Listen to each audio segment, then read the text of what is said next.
আমার শিক্ষকদের আহাজারি শুনেছি। আমার শিক্ষকরা ফোন দিয়ে বলেছে, স্যার যে নীতিমালা আছে, আমরা মফস্বলের যে প্রতিষ্ঠানগুলো আছি, পশ্চিমকালেও এই নীতিমালা পূরণ করে, শর্ত পূরণ করে আমাদের এমপি হওয়া সম্ভব নয়। এই উপস্থিতি আমার প্রতিষ্ঠানের যিনি প্রতিষ্ঠাতা, সবাই তাকে চিনবেন, তিনি বাংলার মহেশী নারী। আজকে যদি অসুস্থ না থাকতেন, রাজপথে সবার আগে তিনি আসতেন। তিনি বিকানন্দ শাহ নর্থ কোয়েন কলেজের সাবেক অধ্যক্ষ মিসেস হামিদা আলী। তিনি প্রতিষ্ঠান প্রতিষ্ঠা করে দিয়ে শুধু মিসেস হামিদা আলীর প্রতিষ্ঠানটি নয়, আমরা কত এমপি পাই নাই।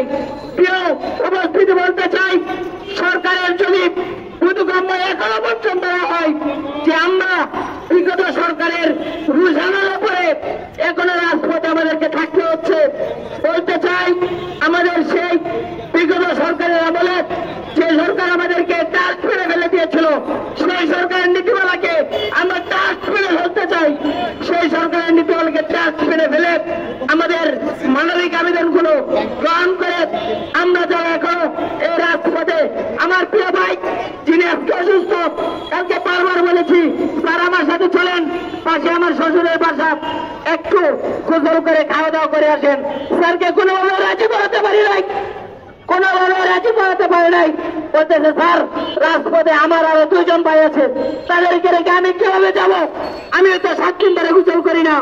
আমি 7 দিন ধরে গোসল না করে, যে ভাইটি অসুস্থ আছে 7 দিন যাবৎ গোসল না করে খাবার, স্যার কিছুক্ষণ আগে বলেছেন মাত্র 50 টাকা দিয়ে কিছুক্ষণ আগে খাবার খেয়ে এসেছি।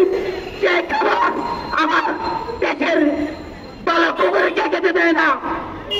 বড় বড় এদেশের যারা ধনীমার ব্যক্তি, যারা কুকুর বসেন, এর সাথে দামি খাবার কুকুরকে খাওয়াই, এমন খাবার আমরা খেয়ে এই রাজপথে আছি।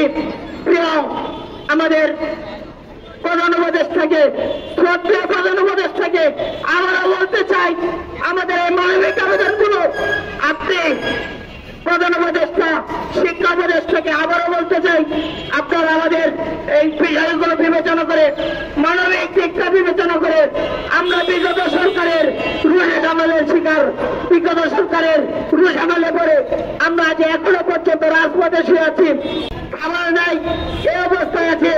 আগামীকালকে রোজা, জানি না রোজা থাকতে পারবো কিনা। আমার স্ত্রী ফোন দিয়ে বলেছে, আমি বলেছি খাবার তোমাদেরকে পাচার করে দেওয়ার মতো টাকা আমার পকেটে নাই, সে টাকা দিয়ে দেখলাম শেষ হয়ে গেছে। তোমরা যেভাবে পারো আর কমপক্ষে 1 সপ্তাহ তুমি বাচ্চাদের চালাও, 1 সপ্তাহ পরে আদি